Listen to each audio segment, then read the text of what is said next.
tumenye Bibiliya. Iki ni ikiganiro utegurirwa na Dr. Venano Makegi ukakigezwaho na Transworld Radio. Soma kandi wige Bibiliya usobanukirwe ijambo ry'Imana.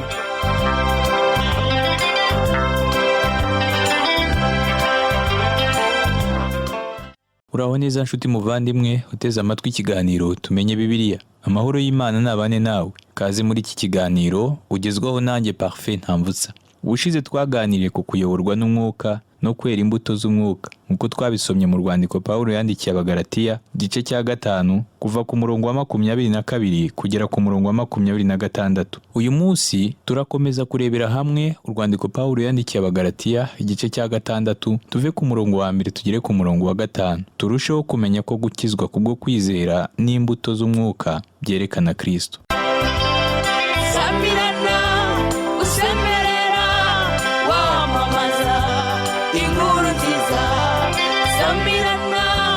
Usemerera wamamaza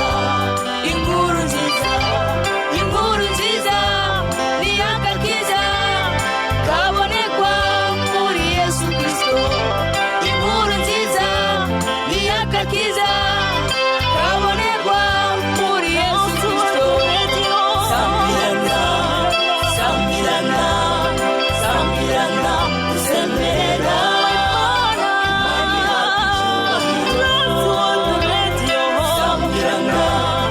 Samirana usemerera imani yakicyubahiro. Samirana usemerera imani yakicyubahiro.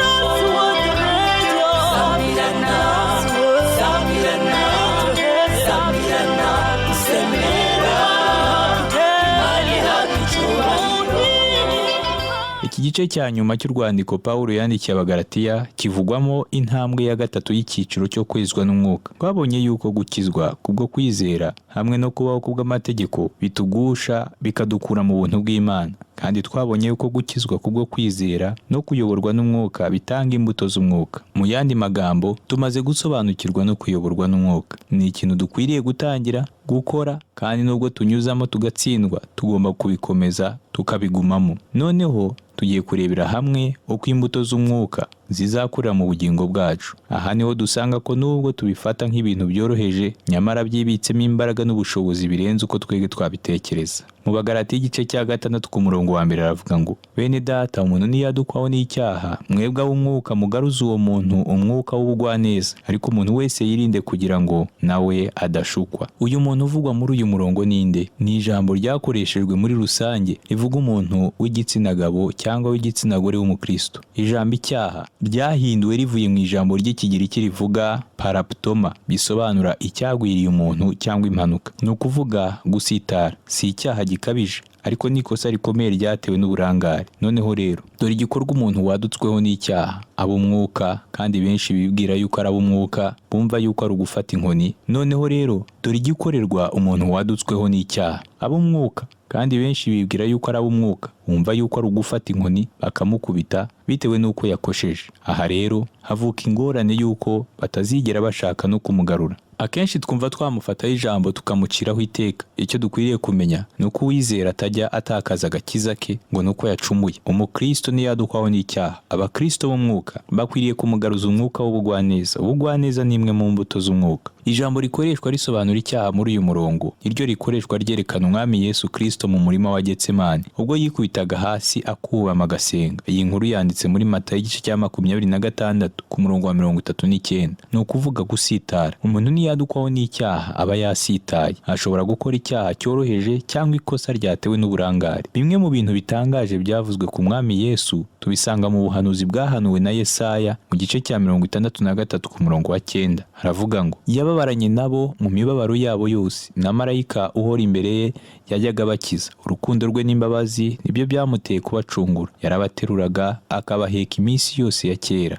Inzandiko zivuguruye zo zigira ziti, mu mibabaro yabo yose yababaranye nabo. Nanjye numva ari ibyo by'ukuri. Umwami Yesu tugendana mu bugingo. none iyo nsitaye nkagwa we ntabwo agwa, ntabwo ababara, aba ari iruhande rwanjye akanyegura akampanagura, ubundi akambwira ngo nongere ntangire bushya. Ibyo birampumuriza iyo numvise yuko hariho umwe umpora iruhande akababarana nanjye mu mibabaro yanjye. Ijambo rikoreshwa rivuga kugarura muri uyu murongo ni inshinga isobanura guteranya igufwa ryavunitse. Niba mugenzi wawe yaguye akavunika ukuguru, umukorera iki? None se umutambukaho ukamusiga agasigara ababazwa? Imana iravuga ngo mwebwe ab'umwuka muteranye igufwa ryavunitse, mumuhagurutse yongera atangire urugendo. Ibyo bigomba gukorwa mu mwuka w'ubugwaneza. Hari umuvugabutumwa w'ikirangirire wo mu majyepfo muri Leta Zunze Ubumwe za Amerika wigeze asinda nyuma aza kwihana amaramaje. Umurimo we wamusabaga gukora cyane, ntabona akanya ko kuruhuka. Nyuma ijoro rimwe aza kugwa mu moshya aranywa arasinda. Ibyo byamuteye ipfunwe n'isoni nyinshi ku buryo bukeye bwaho yahamagaje bwangu inama y'abadiyakoni abasaba kwegura. Yarababwiye ati rwose ndashaka kwegura. Bose abo bakoranaga bagwa mu kantu, bibaza impamvu yabibimuteye.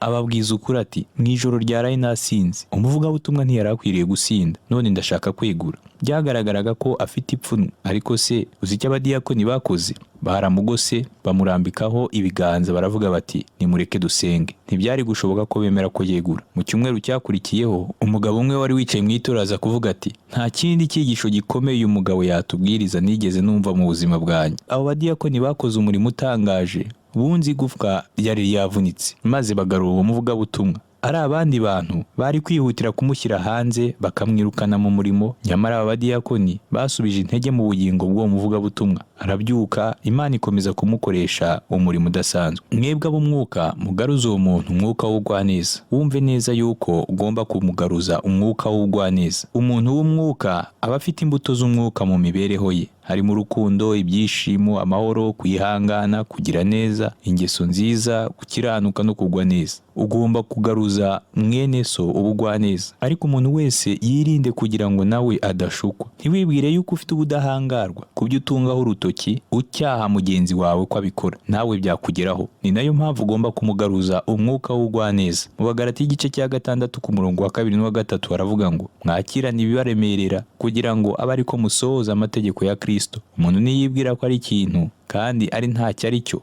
aba yibeshye. Umukozi w'Imana Magi asobanura iby'uyu murongo tumaze gusoma agira ati uyu murongo nawe usomye nkiri umuhungu muto utuma nibaza ku buziranenge bwa Bibiliya. Imijyi myinshi mito yagiraga umunsi yibukiraho umuntu w'ikirangirire wabayeho azwi nk'umuhakanyi wo mu mujyi, wumva ibintu uko ashaka, muri rusange utigera agira ikintu cyiza akora. Nubwo yari umwe mu bayobozi b'umujyi. Umujyi muto nari ntuyemo nkiri umusore wari ubuze ibintu byinshi. Nta matara yo mu mihanda yabagaho, ndetse no mu nzu twari dutuyemo nta mashanyarazi yabagamo. Ndibuka yuko muri icyo gihe byansabaga gukoresha itara ry'amavuta kugira ngo nsubiremo amasomo yanjye. Umujyi wacu muto ntiwagiraga aho abanyamaguru bagendera, n'imihanda ntabwo yari ishashemo amabuye. Nta mazi yabaga mu nzu keretse kujya kuvoma ku iriba. Hari ibintu byinshi umujyi wacu waburaga, nyamara ubwo tukagira umuhakanyi yiyitaga umusosiyaliste ushyigikira ko ubutunzi bwo mu gihugu busaranganywa ntawe uhejwe ku kintu icyo ari cyo cyose. Buri cyumweru mu gitondo iyo habaga haramutse neza yabaga ahagaze hagati mu ihuriro ry'imihanda avuga. Muri rusange yabaga afite nk'abantu bageze kuri 12 b'imburamukoro bamuteze amatwi. Iyo najyaga mu ishuri ryo ku cyumweru napfushaga igihe cyanjye kinini ubusa, ngahagarara nkumva ibyo ari kuvuga. Ikintu cyantangaje kuri uwo muhakanyi nuko yari afite umunwa uteye ukwawo, ku buryo iyo baga ari kurya ubugoro habagaho ikintu kidasanzwe. Usibye no kuba yaratezaga urujijo mu ijambo ry'Imana, yatezaga n'urujijo itegeko rigenga ikirere. Ukurikije ibyo itegeko rivuga, mu gihe arya ubugoro amazi yabwo yari gutemba amanuka ku ruhande rwo hasi n'umunwa we. Ariko noneho igitangaje nuko yashokaga ava ku ruhande rwo hejuru atemba akazamuka. Nakundaga kuhahagarara nibaza uko yabigenjeje bikanyobera. Uwo mugabo ndibuka yuko yakundaga gusebya Bibiliya, avuga ko ngo hari aho yivuguruza. Imirongo yakundaga kwitwaza cyane ni imirongo 2 dusanga mu gice cya 6 mu rwandiko Pawulo yandikiye Abagalatiya, nko ku murongo wa 2 avuga ngo mwakirane ibibaremerera kugira ngo abe ariko musohoza amategeko ya Kristo. Noneho agasoma undi wa 5 uvuga ngo kuko umuntu wese aziyikorera uwe mutwaro. Yamaraga gusoma iyo mirongo yombi ubundi agashinga ijosi agahindukirira abantu bari aho agira ati aho nimureba Bibiliya irivuguruza, rimwe ivuga yuko mukwiriye kwikorerana ibibaremerera, ubundi kandi ikavuga ko buri wese agomba kwikorera umutwaro we.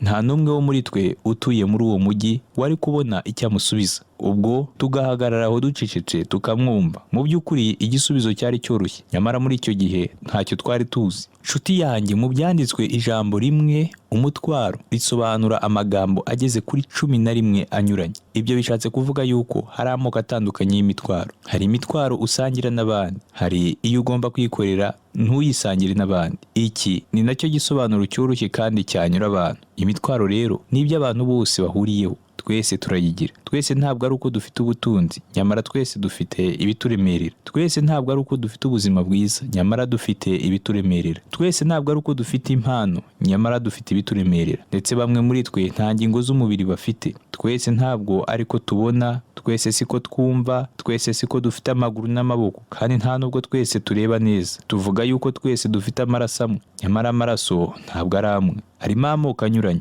Ntabwo ibintu byose ariko tubihuriyeho neza, nyamara twese uko turi tugira ibituremerera. Umugore umwe wo muri California y'Amajyepfo muri Leta Zunze Ubumwe za Amerika yakoze ubushakashatsi ku bana, noneho aravuga ngo burya n'abana bagira ibibaremerera. Abana aho bava bakagera bahuriye ku kintu kimwe: twese dufite ibituremerera, ariko kandi twese siko dufite imitwaro imeze kimwe. Imitwaro dufite iratandukanye. Muri iki gice cya 6 mu rwandiko Pawulo yandikiye Abagalatiya, Pawulo yashatse kugabura imitwaro mu byiciro bibiri: imitwaro dushobora kwikorerana n'indi tudashobora kwikorerana.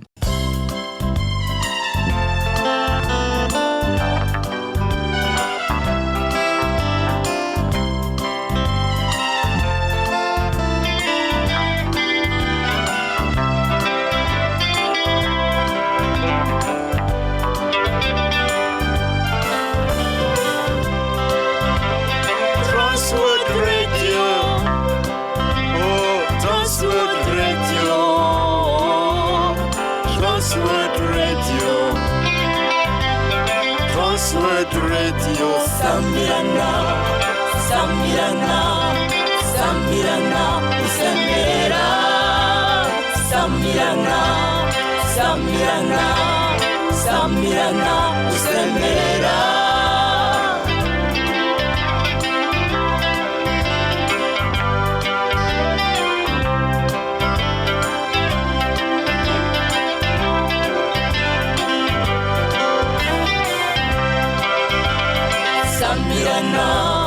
Samirana, Samirana, Usemera, Imani ihabwa icyubahiro. Samirana, Samirana, Samirana, Usemera, Imani ihabwa icyubahiro.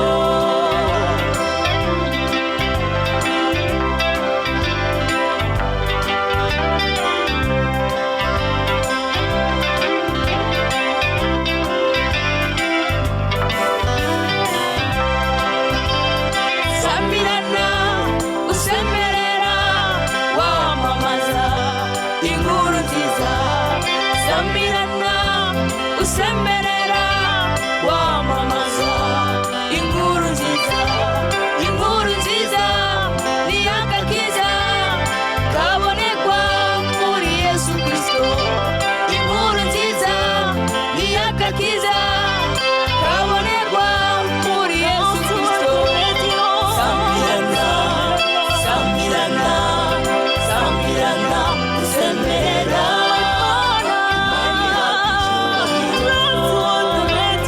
Samirana,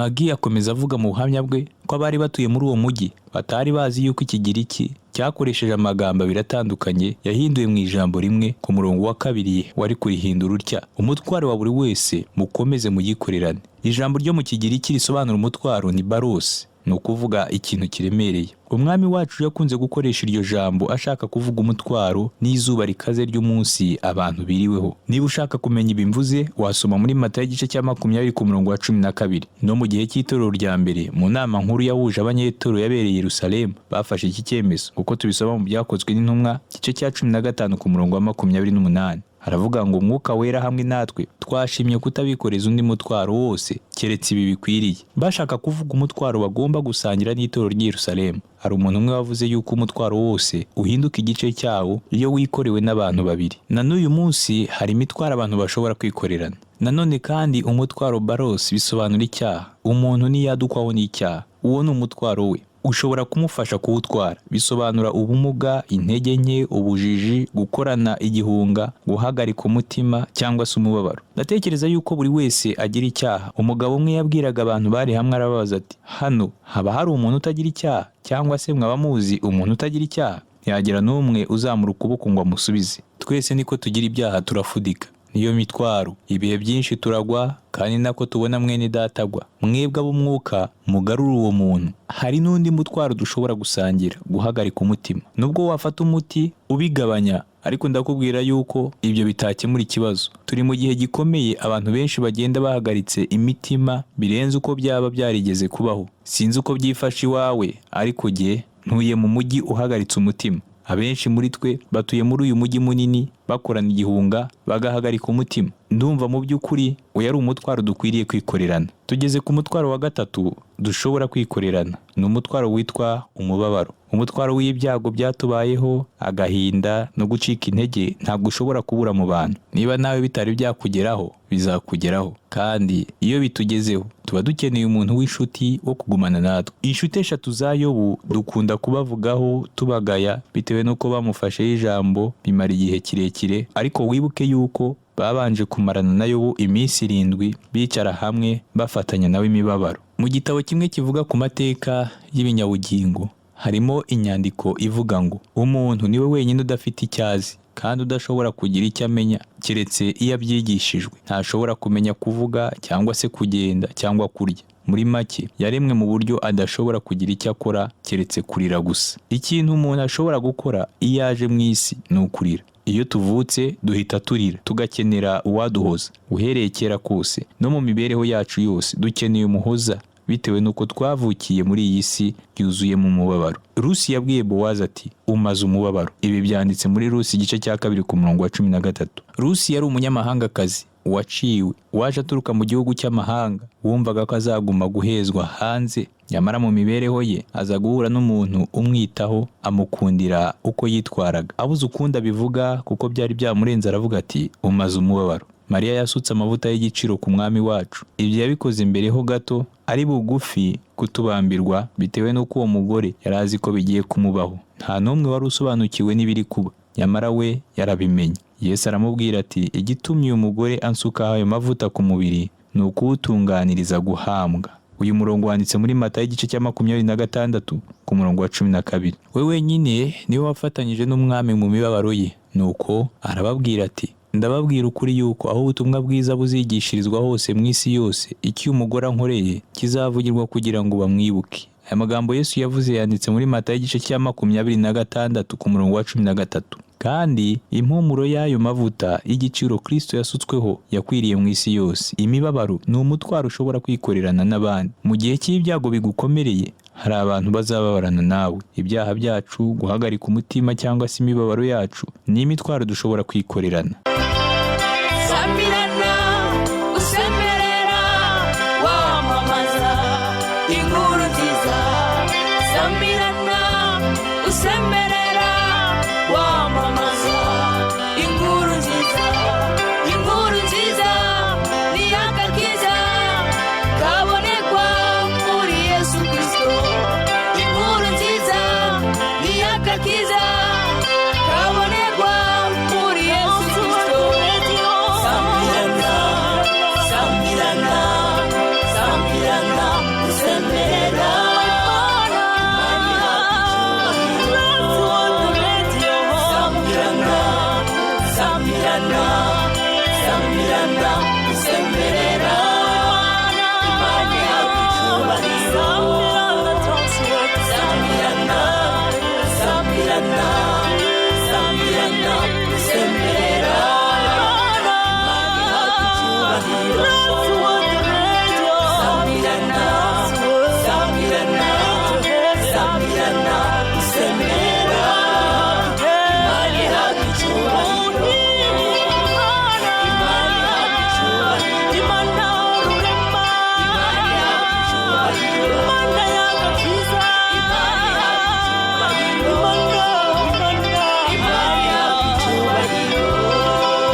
Noneho turebe no ku murongo uvuga yuko hari n'imitwaro tudashobora kwikorerana. Turasoma mu Bagalatiya igice cya 6 ku murongo wa 4, haravuga ngo ibyiza nuko yakwisuzuma mu murimo w'ubwe, kuko aribwo azabona icyo yirata kubwe wenyine atari kubwa mugenzi we. Ndatekereza yuko Pawulo yashakaga kuvuga ko tutagomba kwiruka hirya no hino dushaka abo dukoreza imitwaro yacu. Mu Bagalatiya igice cya 6 ku murongo wa 5 haravuga ngo kuko umuntu wese aziyikorera uwe mutwaro. Ijambo umutwaro hano ryahinduwe rivuye ku ijambo ry'Ikigiriki ryitwa fortio, rivuga umuzigo wo kwikorera. Iri jambo rikoreshwa rivuga imizigo minini itwarwa n'amato. Mu by'ukuri rikoreshwa no ku mwana ukiri mu nda, nyina umutwite niwe wenyine ukomeza kumutwara. Ni umutwaro abantu badashobora gusangira. Isezerano rishya ry'Urwongereza rw'iki gihe ryanditswe na Phillips ryumvikanisha aya magambo mu buryo bunoze. Aya magambo Pawulo yandikiye Abagalatiya mu gice cya 6 ku murongo wa 5 ayavuga atya ati kuko umuntu wese agomba gushyira ku bitugu by'umutwaro we. Uko niko iyi ngeri ya Phillips ivuga uyu murongo. Umuntu wese agomba gushyira ku bitugu bye umutwaro we. Imvugo ya kera yo igira iti buri wese n'umurimo we. Mu yandi magambo, hari imitwaro muri iki gihe tudashobora gusangira. Buri muntu wese atandukanye n'abandi,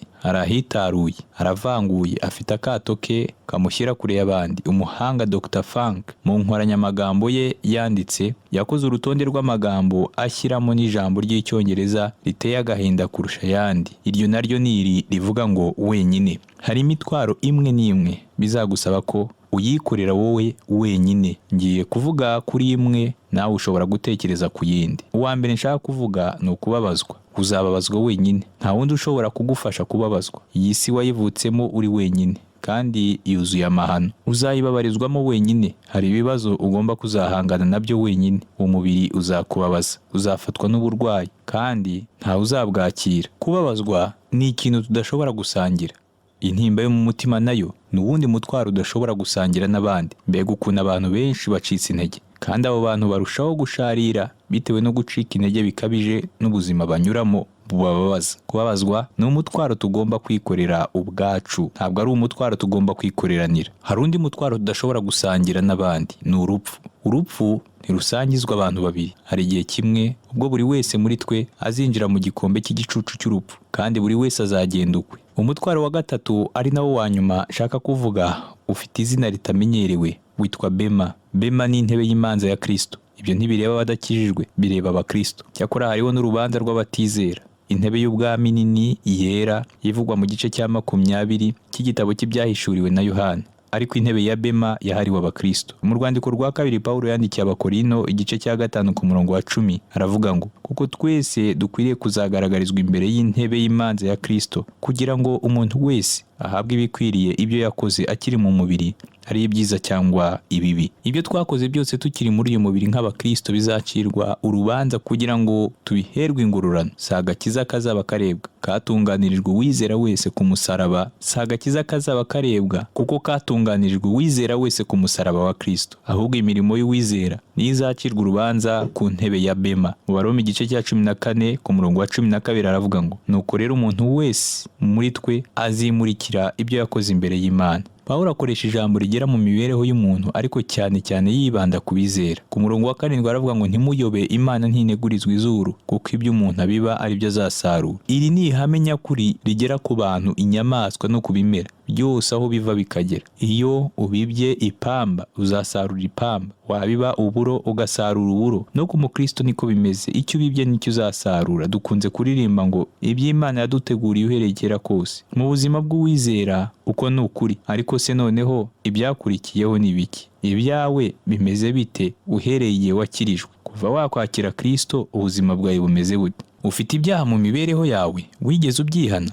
Twese tuzahagarara imbere y'intebe y'imanza ya Kristo. Mu rwandiko rwa mbere rwa Yohana igice cya 1 ku murongo wa 7 aravuga ngo ariko rero iyo tugendeye mu mucyo nk'uko nayo iri mu mucyo, tuba dufatanije ubwacu, kandi amaraso ya Yesu umwana wayo atwezaho ibyaha byose. Umuntu ashobora kwibwira ngo ndi umukristo, ngo nta cyaha mfite. Ariko nshuti yanjye, nugendera mu mucyo uzabona ibyaha biri mu bugingo bwawe. Umucyo ni wo jambo ry'Imana uduhishurira ibiri mu mitima yacu. Gerageza uhereye kuri iri jambo urebe, nuko uzi gukora neza ntabikore, bimubereye icyaha. Aya magambo yanditse muri Yakobo igice cya 4 ku murongo wa 17. Urumvira ijambo ntaho ryagukoze. Ngiye ndibwira yuko twese ryadukoraho. Uzi gukora neza ntabikore bimubereye icyaha. Ubuzima ubayeho nk'umwana w'Imana nabwo ni umutwaro, kandi umunsi umwe ugomba kuzawushyitsa imbere y'Imana. Hari noneho undi mutwaro udashobora kwikorera cyangwa ngo uwusangire n'abandi. Ni umutwaro ibyanditswe bitubwira ko ari umutwaro w'ibyaha. Pawulo abivugaho mu rwandiko yandikiye Abaroma. Dawidi nawe akabivugaho muri Zaburi ya 38 ku murongo wa 4. Aho avuga ati, kuko ibyo nakiraniwe bindengeye bihwanye n'umutwaro uremereye unanira. Nshuti yanjye, icyaha ni umutwaro udashobora gusangira n'abandi, kandi icyaha ni umutwaro udashobora no kwikorera wowe ubwawe.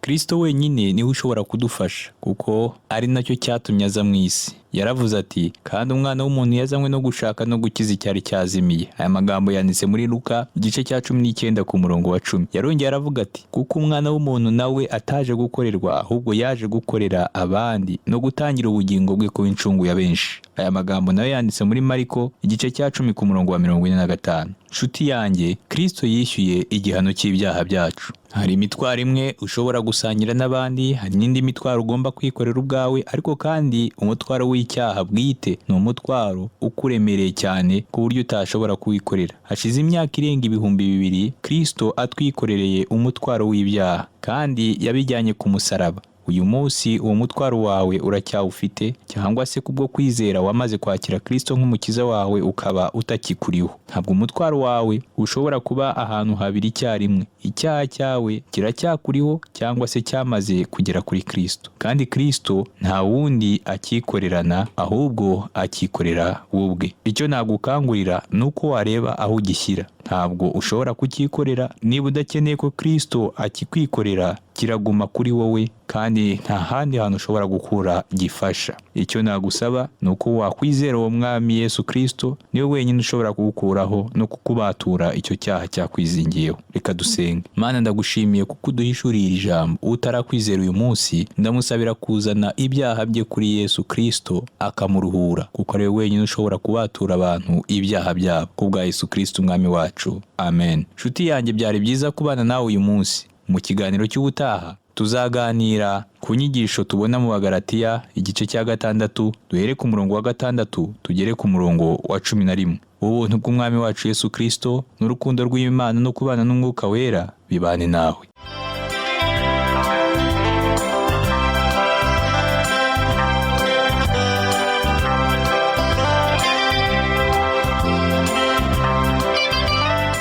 Icyo cyari ikiganiro tumenye Bibiliya. Niba wifuza kugira icyo ubaza, kudutera inkunga cyangwa ushaka kuduha ubuhamya, ushobora guhamagara cyangwa kohereza ubutumwa bugufi kuri telefoni igendanwa. Inomero ni 07 81 27 90 18. Ushobora kandi kutwandikira kuri page yacu ya Facebook yitwa Tumenye Bibiliya, cyangwa kuri email yitwa umucyo@yahoo.fr. Imana iguhe umugisha.